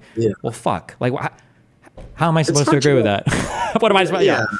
It's hard to distribute blame. I mean, you said like, all countries were sort of crazy. It's not unique to the US. Like, they were masking during Omicron, like after everyone had been vaccinated in Europe. I mean, this was, I think, 2021 to 2022 or something like that. I mean, very late. And, the Democratic areas, they kept the schools closed forever, right? And like, if the conservatives had been reasonable, would they have been able to push back more and gotten things to change? I don't know. Like, it didn't work out. Like, where the conservatives were less crazy in other countries, it didn't seem like the rules were much better. I think maybe the craziness sort of, it's like, ideally, you want a sane society, right? You want people to say, okay, I did a cost-benefit analysis, and the vaccine is good. Masking children forever and, like, closing the schools is bad. Lockdowns, we don't necessarily do that. And, like, maybe that's just, like, too much to expect that somebody would get that perfectly. All you can have is, like, we're freaking out about this, and we're going to, like, do everything. Or you have these people who just say, F you, you, Bill Gates, globalists, are not going to be able to tell me what to do. And in the U.S., I mean, like, what was the end result? Like, a lot of these red states, they went back to life as normal much, much sooner. I mean, it was so sad. I live out here in California. You see kids playing basketball outside masking until like a year and a half ago. I mean, it was just insane outside. I mean, this was what the public schools were doing here in California. And so, I don't know. Like, it's like, it's easy to be mad at conservatives and like say, oh, they believe a lot of stupid shit, and indeed they do. But at the same time, like from California, looking at the results and how crazy the left went for how long, I think overall COVID has to be credit to them. Despite, I'm the most pro-vax person in the world. Despite that. I guess the issue that I have as somebody who is, I will never call myself a centrist because fuck what that's been basically made into online, the caricature of like any type of nonpartisan position. But I guess one of the annoying things that I have when I debate like public policy or anything else is I have to spend so much, or I used to have to spend so much of the debate basically disavowing everything that my side believes, where it's like, okay, well, I'm going to argue about this. No, I'm not in favor of like mandated passports and masking forever inside your own home. And no, I'm not in favor of this. No, and then once I've gotten through all of that, then I'm like, okay, so let's talk about this particular thing. I guess, and there's no real way to test it, but I wonder if, I would hope that if there was a more sane conservative side, because I think even prospectively, I think we probably could have done a lot less on the school lockdown stuff, that could have been shortened. I wonder if the conservative side would have been more reasonable there, if there would have been a reasonable voice that was pushing in that direction. And reasonable doesn't even have to mean they get it exactly right. Reasonable, just like even somebody saying there should never be school lockdowns, kids get sick and it happens, okay? And teachers might get sick too, that's the risk. I would consider that reasonable, fine. Or at least it's within the realm of acceptable political discourse, even if I would have disagreed with that person. But when my side is saying, we need lockdowns because kids are getting sick and some teachers are dying, which is true, but like how much is that impacting? And then the other side is saying, okay, so you want to let the Chinese, the Kung Flu, the woke Chinese mind virus that's infecting, and not killing a single fucking person, and the vaccine's killing more. You want to lock down schools for that? It's like, okay, well, fuck. Like, well, I'm not going to agree with that side. Fuck me, Yeah. Yeah, I mean, you could say either side would be more reasonable if the other side was a little bit more reasonable. Yeah, I think they really, I mean, the teachers unions, I think, were a very malicious force here. There was, you'd read the New York Times and you'd read, Atlantic and so forth, and there would be reasonable people. I mean, I think the liberal consensus, like the elite liberal consensus, again, like the ones who publish for the most prestigious newspapers and magazines, they were like over school closures, like very early, even over like masking kids and stuff. It was just the teachers unions who were like an interest group. Are they just responding to Trump and conservatives, or are they just like crazy people who just don't want to ever work and end up having control? Yeah, this is another issue that I have too for the U.S. in general is people don't seem to understand sometimes like what things are for and what countervailing forces should be for. So for instance, when people are grilling pharmaceutical execs over like, did you raise the cost of this drug to make more money for your company? Like you're demonizing this guy for performing his function. Like they're supposed to make money. That's literally it. They're not here for the moral good of society. If you want to guide that, that's for government policy. Or when it comes to unions, people have this view of unions being like an intrinsically good thing. And it's like, they're not. Unions are there to represent employees and they're there to make the employees get paid more. So like, whether or not a union is good or bad it carries no normative value. The same that a corporation doesn't carry any normative value. But people will look at like police unions are bad because they don't like police, or teachers unions are good because they defend teachers. And even with what you're saying there, like, well, the teachers unions were kind of crazy. They were just trying to get teachers to work as little as possible. I mean, that's what they're supposed to do, right? That's all. An employee is supposed to work as little as possible for the greatest compensation, and the employer is supposed to get as much work out of you for the least amount of compensation. But people normatively load these unions so much that it becomes like if you defend or oppose like the police union or the teachers union, you're either like a good or bad person. It's like, bro, it's just a union. It's just a collection of employees that are trying to get as much as they can, Yeah. Yeah. I mean, I wouldn't be as blasé about it. I mean, I wouldn't say that, they're just doing what they're doing. I mean, they are a government. It's the government. It's a government institution that is working against the rest of society. Now, you have a legislature, they pass a law. They have to balance the teachers, they have to balance the kids, they have to balance the parents. They're supposed to, the taxpayer, they're balancing the interests of all society, right? You have one group of people that exercises power just over this one faction, which is the government itself. It's like the government trying to extract from the rest of society. So I think in a case like that, I mean, I think you can say... Well, careful, because the teachers union itself, I don't believe is like, that's not like a government... Like the American Federation of Teachers, that's not like that's a private entity, right? I don't think it's a government union. Well, it's not officially a government union, but it's the federal law that basically requires the union laws is sort of complicated. I know in the private sector, I haven't done the research on the public sector, but in the private sector, basically they have a law where like if the majority votes for unionization, they get to basically do what they basically get to negotiate on behalf of all employees, right? Sure. So it's a government thing where you can't just say screw you, union, go off, right? Like you have to deal with them because the government. I'm sure it's the same way. Sure, there might be some favorable. Yeah, sure. And they used to mandatory. They used to take out the dues. They stopped that. There was a Supreme Court case that stopped that. So, but at their heart, unions are they're either government institutions or they're facilitated by government. I mean, they wouldn't they usually wouldn't exist otherwise. Sure, possibly, yeah. Although on the other end, if it wasn't facilitated to some extent by government, then the argument would probably be that lack of unions are facilitated by government, because then every private corporation could necessarily just say no unioning, or we're going to literally just fire you. In which case, unions would never exist, and now people are like, okay, well, we don't have any kind of government like protection or sponsorship for a union. We're completely fucked, right? Yeah, I mean, from a libertarian perspective, what defends the workers and gets them better wages and better conditions is the market is competition, right?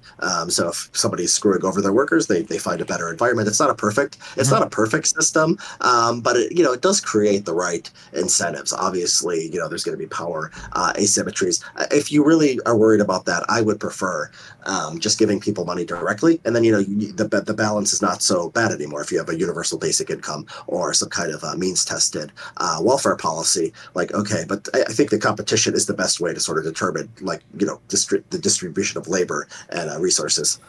Okay, I think there are, if we go into that, I think we'll find areas we disagree, but we don't have to get too deep into that. Another kind of broad question. Do you think that institutions are important in the United States? And then assuming you say yes, what do we do to rebuild institutional trust? Or do you ever see that coming back in any way, size, shape, or form? I have one of my favorite articles that I wrote that got like so much attention and got like a lot of people mad. It's just called "The Media is Honest and Good," and you can imagine like how people like, especially a right-leaning audience, that sort of drove them crazy. I think it's unique. I think we are uniquely blessed. Like New York Times, like it sucks in some way when they screw up. We all sit there and we laugh at it. And we say, what terrible, they're being unfair and so forth. But like to have institutions that care about truth, like I could pick up the New York Times, I could pick up the Wall Street Journal, any serious paper, and they're telling me what's going on in Myanmar, which is having a very fascinating civil war. I know they're not just making stuff up, and like they're not just giving me something because there's a partisan reason. When they report on the war in Myanmar, it's not like it's going to help them politically. They are just providing information to the world. And this is historically, quite rare. I think that the norm is like most of the media, I think in most countries, most of the time, is like right-wing media. I think right-wing media is like sort of a third world media, right? Where it's like, maybe they have some standards of truth. They do. I mean, there's some good conservative outlets. But at the same time, like the whole thing is geared towards a sort of line, right? It's geared towards propaganda. It's like indifferent to most things. It just wants to talk about, Kamala's, inflation or Hillary's emails and so forth. And so academia too, to a limited extent. I've been talking to a friend who's in biology, and all these tech guys online are like, academia is a joke. Everything should just be done privately, and she's just sending me like all these like amazing things, like these breakthroughs that come out of academia. Like I think that a lot of the social sciences are broken, but the hard sciences, I mean, people, a lot of what people are inventing, a lot of the progress that's being made, it's happening there. So yes, institutions are obviously very important. How do we reestablish trust? I do think, again, going back to like the Great Awakening. I mean, this was so cancerous. I mean, this was like this drove the right crazy. Mm-hmm. I mean, the fact that they were everything had to focus on white privilege, oppression, these different categories, and these kinds of ways of viewing the world, like they're not just wrong in themselves. They're like not conducive to truth, right? Someone who calls themselves a Marxist is like generally not going to be a good journalist, right? Compared to someone who considers himself a centrist or a normal liberal. Mm-hmm. And so, how do we reestablish trust? Yeah, I don't know. I mean, I don't know. It's like amazing to me. Like the media is as honest as it is.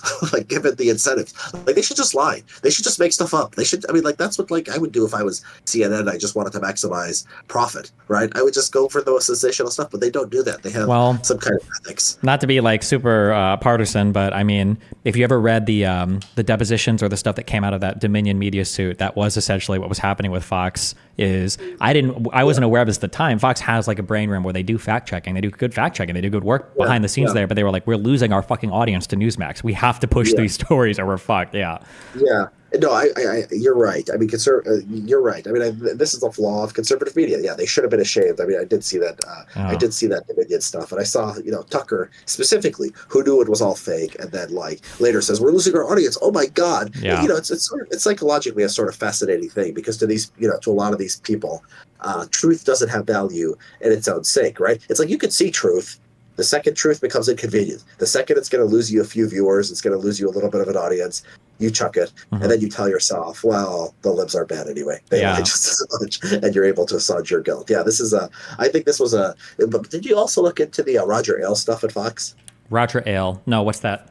Roger Ailes was like the guy who ran Fox until he died like 3 or 4 years ago. So it was like Murdoch, and then Roger Ailes was the guy, and he was basically sexually harassing all the women, but like not just like stuff on like the borderlines of like Me Too, like seriously, like he would make these women like make explicit tapes for him, and then like hold them, and then like there was a big lawsuit about this that Gretchen Carlson woman was suing him, and all these like Fox News personalities came out, and so this guy was like ran like Fox News sort of like his fiefdom, like all those pretty girls who were on TV. He was either like having sex with them or bribing them or using them. Okay. And then like he was, he was fired eventually. There were lawsuits, and then he died. And then it was just like conservatives moved on. Just like, this serial harasser was running Fox News. And I'm not one of those people who's like, oh, you could never flirt with a girl. But these stories were really, really bad. And, the conservative movement just forgot about it. They just moved on.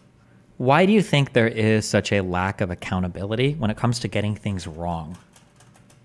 The audience doesn't care. This is why, like, someone pointed out to me, there's these websites called, there's this website called Puck News, and there's these other ones like Axios. They're saying there's like, there's these, Semaphore is another good one. Like these outlets have popped up, and they are generally, they're in that market where they are for people who think the standard media is a little bit too left-wing, but they still want truth. So there's a left-wing audience that says, okay, I don't need all this, critical race theory and stuff. But I want some reporting on politics or foreign policy or whatever. So that's the competition within the liberals. I mean, it does come down to like these are like educated intellectual people at some level, or at least they respect the intellect, whether they're smart or not. Mm-hmm. And then on the conservative side, the competition is Newsmax. It's OWN. It's Alex Jones. And like Fox, like it's like amazing they're as good as they are because like they should also be a little bit crazier, right? But they are sort of integrated into like serious. They do reporting at least and everying, yeah. Yeah, I mean they got rid of Tucker eventually. I mean he was the worst as far as like making things up, and so. Yeah, I mean, this is these are different.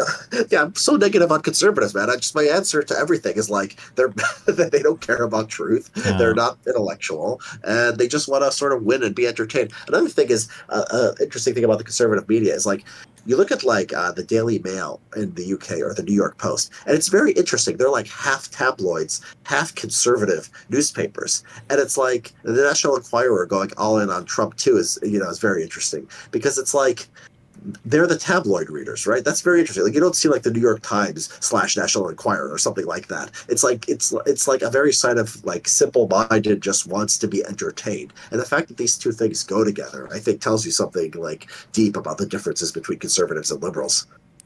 Yeah. Yeah. I feel like that's all very sad. Yeah. Black pilling you. I'm sorry. Well, no, trust me, my friend. I'm already so black pilled. Okay, my pill is the whatever the color. Anytime there's that Reddit post and it's like this is one of the blackest colors of all time, absorbs like every single like wavelength. Like that's the pill I've consumed. I am in favor of one law. Okay, if I were to ever pass a law, if I was an emperor of the universe, okay, I feel like if anybody works in media at all, like if you've got a YouTube channel over 1,000 subs, whatever, if you do media in some way, size, shape, or form, pretend we have a good way to determine this, okay? I feel like you should have to make, if not a public income disclosure, like a private disclosure to some federal entity that makes sure that you're not taking money from weird sources. Do you think that's fair, or do you think that's bullshit? The private. So who would be? What would be the rules? You would. I just want to know when. So here's one thing that is starting to mind fuck me. It's very confusing me, and I don't know anymore. I'm genuinely not sure, especially talking to people behind the scenes, which implies I know a whole bunch of crazy shit, but I don't know how much. Just weird shit that I hear. I don't know when I see every single like centrist, nonpartisan, pro-Trump person also repeats every single Russian talking point lockstep. I'm curious sometimes, like where these people's paychecks come from. Do you know who like Jackson Hinkle is? Of course, yeah. That guy is a paid Russian show. I would my life on it. 1,000,000,000%. I just think if somebody is disseminating so much information in my country, I think I have a right to know where their paid sources are from, or at least that there's some agency that makes sure it's not a foreign source. I think that's important. Yeah, there is something called the Foreign Agents Registration Act, as you probably know. It has loopholes as far as I understand it. That like if you call it like scholarship or research, like you don't have to. Or I could get paid by a domestic organization that's like funneled money from outside or whatever as well, right? There are different ways. I think people will probably find ways, around it.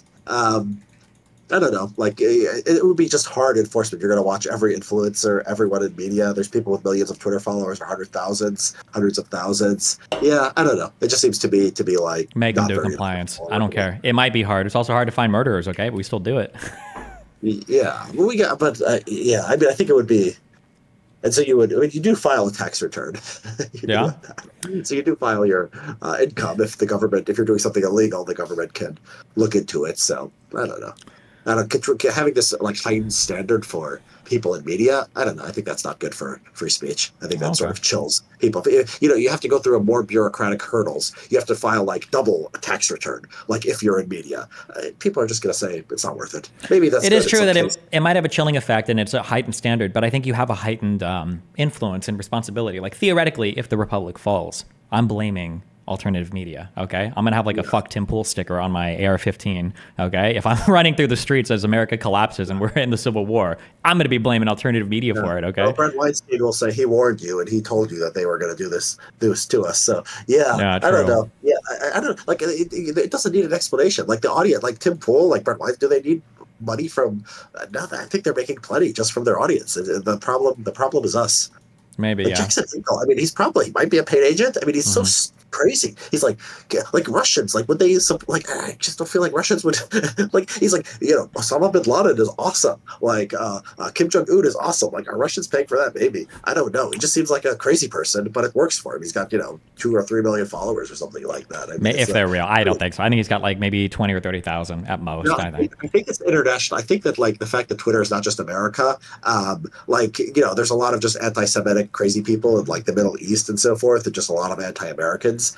So I think when you consider it in the context of like a global audience, I think it might make sense. But you're right, probably some of them are bots. You know what? It wouldn't surprise me. I don't know if there are public filings. I'll make this prediction of the past right now, and I haven't looked. Maybe I'm super wrong. It wouldn't surprise me if over 40% of the traffic from Twitter was just America. Maybe over 50% was just America, even though it's an international platform. I bet the vast majority of the traffic, I know there's no public filings now, but I wonder if that was ever disclosed before in statements. Maybe I'm wrong on that, but yeah.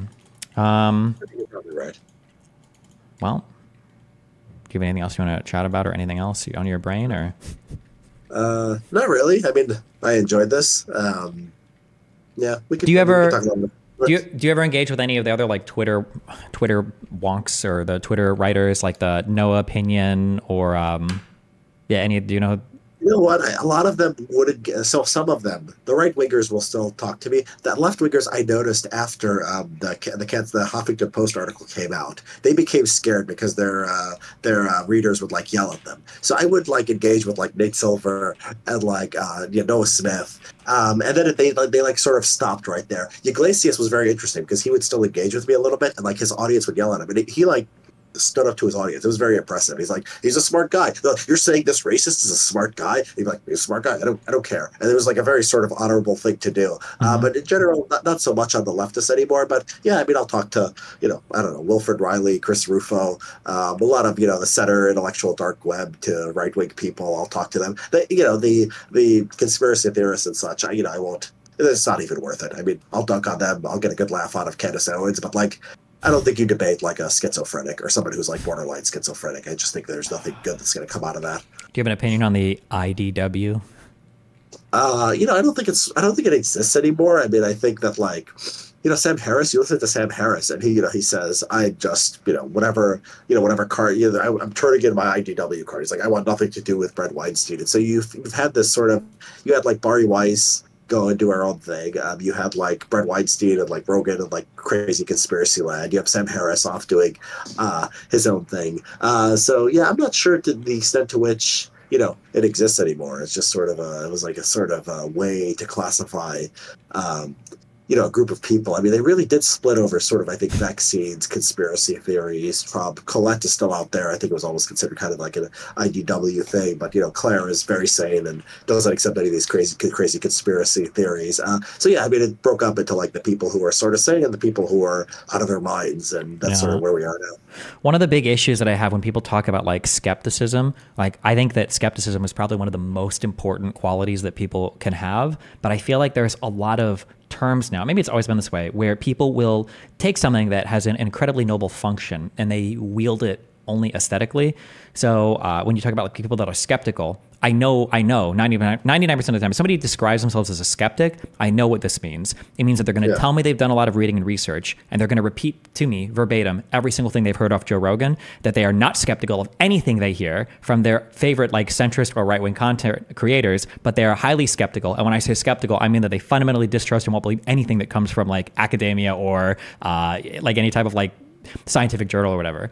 I think that is an incredibly fucking frustrating thing that, people will call me like a simp for institutions. And to some extent, I mean, I kind of am, but I think we should be like highly skeptical of them. I think it's good, but you should understand what their purpose is, what they're for, and be skeptical of them in terms of like auditing them. And if we want like more watchdog organizations or whatever, that's good. But people assume that if you're skeptical of something, it means that you're like wholly discounting it and you don't believe in it at all. And then, but then you happen to believe, It was very interesting because this word skepticism, I mean, 10 years ago, it was like the person would be like a Richard Dawkins or a Daniel Dennett kind. So it was like atheists, they'd be, skeptical of Islam. They wouldn't be, they'd be skeptical. They wouldn't like believe in like postmodernism or anything like that. I mean, that's also a thing where like sort of the skeptic traditionally meant like religious skeptic, but as like over time it became skeptical of like institutions. And I mean, they're like, it's like, I think people don't get is truth is hard. Like, it's like you think you could just go to like the store and like pick up some supplement, and just because some guy told you that that's gonna make your balls grow, that it's necessarily true. It's like, no, you need like scientists like sitting there doing a study and like understanding the mechanisms of how things work in order to be able to say anything, right? And it's the same thing about like deriving the truth about what happens in a foreign conflict or what's happening in government, right? You need people who will make this their full-time job and like do the painstaking work that's not always fun of like doing the reporting, bringing you the facts. They do this, sometimes with problems, but they're necessary. It's not like this guy Balaji who says journalists are going to be replaced by the blockchain. Have you seen this? Oh, but anytime somebody says blockchain, I basically immediately discount anything else they say about it. We're gonna have truth on the blockchain. You don't need journalists anymore. He's done these giant Twitter posts about this, and so it's just ridiculous. I mean, I've become a simp for institutions. It's like I started out like like anti-woke, like hating institutions for a lot of reasons. And then it's like, I saw the alternative. And it's like, this is 1,000 times worse. I'm sorry, institutions. Like you have a role to play. I've seen the alternative now. Mm-hmm. Yeah, for sure. And I wish people would give more.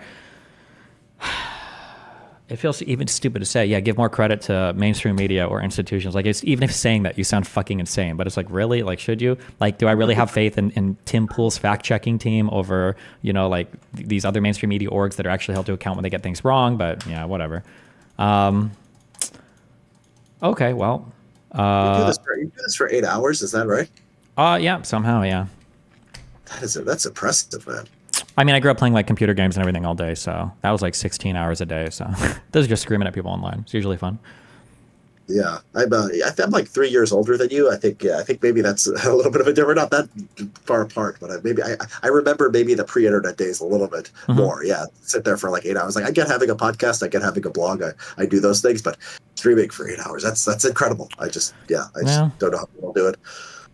Do you think? Wait, final question. Do you think that January 6th was an insurrection? Well, no, it was not. It wasn't an insurrection. I thought you were going to say it wasn't an inside job. Insurrection. Yeah, they tried to overthrow the government. I mean, that's like what happened. They wanted to. Someone was this guy Wesley Yang was on Twitter, and he was like, "These two things are not a coup." And he's trying to sound like nonpartisan. He's like, "It's not a coup just because the Democrats anointed Kamala Harris. It's not a coup just because these people went to the Capitol on January 6th without any plan to transform the government." And I responded like, "No, they told you. They were chanting hang Mike Pence. They had a plan, and they told you literally what the plan was." And then he's like, "Oh well, it had no chance of working." I'm like, "I didn't say it was a good plan. I just said there was a plan to actually change the results of an election." So yeah, I mean, I'm with the establishment of the liberal institutions on January 6th. Yeah, there's a thing where it's like sometimes I say like, God, I wish that this would happen just so I could see how you guys would respond. And I feel like that was one of those moments looking back, because it's like he said to do this. They marched with signs that said 1776, which refers to a very famous insurrection. They went to the Capitol building. They delayed. They were there protesting the vote. And then every time you argue against somebody about it, their arguments aren't actually arguing against it being an insurrection. They're arguing to justify the insurrection. It's like, don't you agree that it was an insurrection? Like, no, the vote wasn't even real. They faked the vote. And it's like, okay, that's a reason to insurrect against them then, right? Like, maybe you're dealing with different kinds of people. So yeah, there's some who will say that. There are some who will just say it wasn't a big deal. Yeah, it was just like only one person got killed. I mean, they got a little rowdy. We have riots sometimes. BLM killed many more people, and so forth. Yeah, I think that trying to overthrow the election that you didn't win. Like, I'm not like a big guy who's like, oh, everything is democratic norms, democratic. Like, people overuse that. Sure. But like losing an election and then just leaving, like that's the one thing. Like, if there's just one thing that's like a norm we all agree on, it has to be that. And how you obfuscate this, I mean, it's pretty crazy. Yeah. Okay. Well, if you ever see me tweet anything you disagree with, or if anything crazy comes up, or if you ever want to chat again, you can always just shoot me a DM, and I can always drag around. We don't have to do like a complicated scheduling thing. Usually we do that for real life shows, but if you ever DM me, you can always just hop on and chat. I can just hop in. Yeah, basically, yeah. Oh, okay, cool. All right, I enjoyed it, Destiny, man. Great talking to you. Yeah, you can call me Steven also. I used to be a pro gamer, so that's like my gaming name, and I had the branding for it, and then I started doing politics like 8 years ago, and it's, Gotcha. I didn't know how the streamer world. I thought it might be like a stage name that you never break face. No, absolutely not. Okay, well, thanks a lot for chatting. Till next time, bye.